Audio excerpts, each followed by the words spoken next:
Now, if you're watching this video, I'm going to assume that you saw my previous video sharing with you the 4 issues that I've had with my Huracan Performante, which I bought brand new, have owned for about a year, and of course is still under warranty. If you haven't seen that video, I strongly urge you to check it out so you can get a better idea of what exactly was wrong with the car. What I also said I was going to do in that video was bring the car to the dealer to have all of these issues addressed, which I've done. I now have the car back, and I can't say I'm entirely happy with what the result ended up being. And there's a few things to note in regards to what I'm about to say. First off, I'm doing this video in my garage rather than driving around in the car, which it does drive. Everything's perfectly fine for those wondering. We'll get into that in just a second. But I get very distracted when driving a car like that. I don't script these videos, contrary to what a lot of people think. So I figured I'd just do this in my garage so I don't miss any information. Also, I started this channel as a hobby. This is not my main source of income, far from it. This is something that I do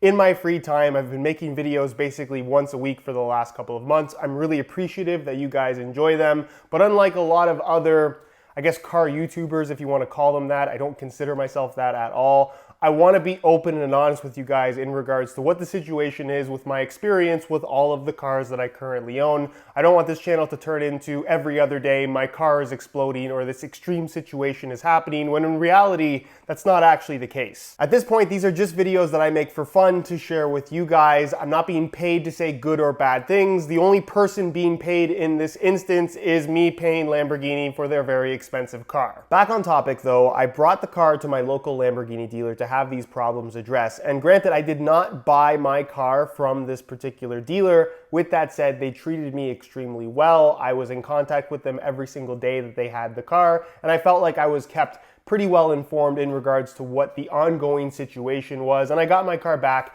in a timely manner. So I really have no issues with the specific dealer. And as you guys know, who have bought and sold a bunch of cars, car dealerships, your experience is definitely going to vary from one to the next. These guys were really good to deal with though. So there were 4 issues that they had to address. Issue number 1 was in regards to the driver's side window, where when it was rolled down, when you went to roll it back up, kind of at random, it would go all the way up and then halfway back down, and you'd have to repeat that process 3 times until it would stay all the way up. And a lot of you guys in the comment section of that video suggested that this was a very common problem amongst VW group vehicles, with the Lamborghini does technically fall into. I'm sure it's just some Volkswagen or Audi part for the window anyways. And a lot of you guys suggested that I just reset the window and everything should be fine.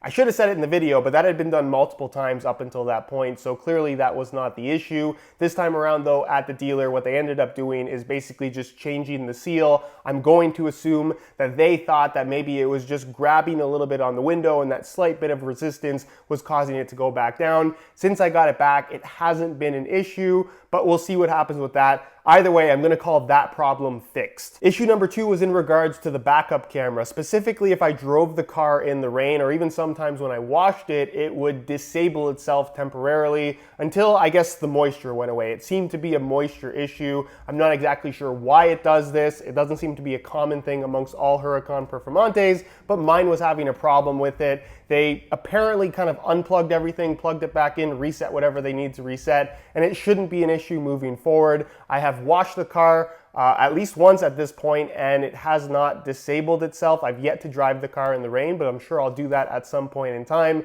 Either way, I'm going to count that problem as fixed as well. Issue number 3 was a little bit more significant because it was in regards to the functionality of the car, specifically the front lift, which is obviously important in a car like this because it is quite low and approach angles are not that great. So when you're entering a driveway, as an example, you want that front lift up so you're not scraping or potentially ripping the front bumper off of your car.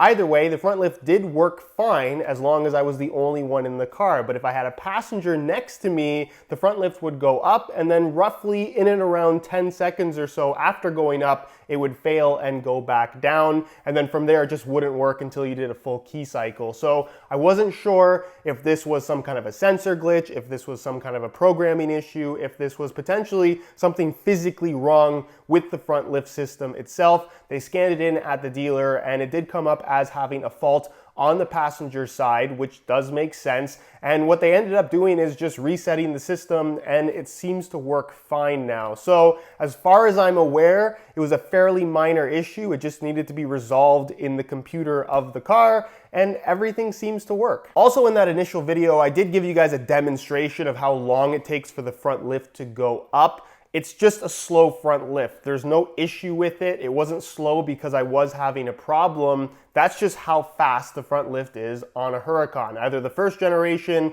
or the Huracan Performante. I'm not sure if anything's different in the Evo. I would bet that it's not. Either way, I'm glad that there was nothing wrong with the front lift, because as far as I'm aware, the front lift is actually contained within the front suspension. So if there was something wrong with the lift, they actually would have to change the whole front end of the car, which requires a decent amount of disassembly, which in most situations, I don't want my car really being torn apart and put back together if it doesn't need to be. Which brings us to issue number 4, which was by far the most concerning issue that I've had with this car up until this point. And while I have the car back in my garage, I drove it back from the dealer. I've driven it several times since I got it back, and I haven't had any problems. I'm not entirely happy with the resolution that I got with this particular issue, and also the treatment that I got, not from the dealer, but from Lamborghini themselves. Now, for those that didn't watch that initial video, the main issue that I was having was the car randomly going into limp mode. And almost every time that it happened about 3 or 4 times. It was basically just me cruising at a steady speed, and then all of a sudden, the engine just ran terribly. You got this notification that the car is now in limp mode. Bring it to the dealer. Something is seriously wrong. Really scared me the first time that it happened, but what I ended up doing is pulling over, turning the car off, hoping that it would turn back on. It turned on as normal, and everything ran as normal, as if nothing had happened. And like I said, I did this 3 or 4 times, and everything seemed to be fine. But of course, at the very first opportunity, I was going to bring it to the dealer, which I did. They scanned the car in, and it came back basically as a misfire fault,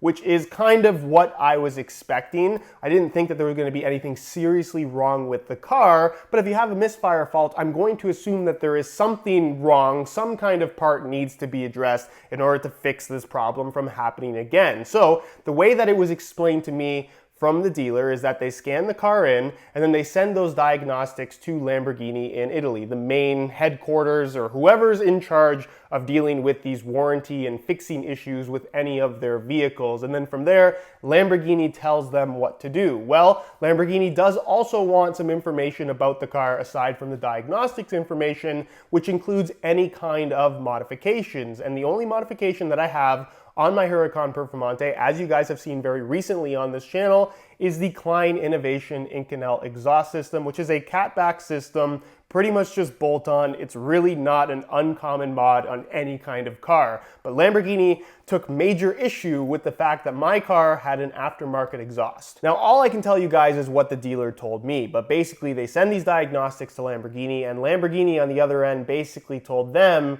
the problem could be a result of the aftermarket exhaust. Meanwhile, I know for a fact that when you scan in the car, any faults that would have appeared at any point in time, there's a date as to when they appeared. And none of those misfire faults would have occurred after that exhaust was put on that car. In fact, since I've had the Klein system on the car, which I had drove it around for about a month before bringing it to the dealer, it never had a misfire issue, it never went into limp mode, I haven't had any problems with the car. So they would have seen in their diagnostics information that all of the misfires would have occurred with the car running the stock exhaust, but they wanted to use my aftermarket exhaust system as an excuse as to not fix my car. I was also told by the dealer that there was potential threat of Lamborghini voiding the warranty on my car because of this aftermarket exhaust system, which I was a little bit freaked out about. Ultimately, that apparently did not happen. I haven't confirmed that with Lamborghini myself. I'm just, again,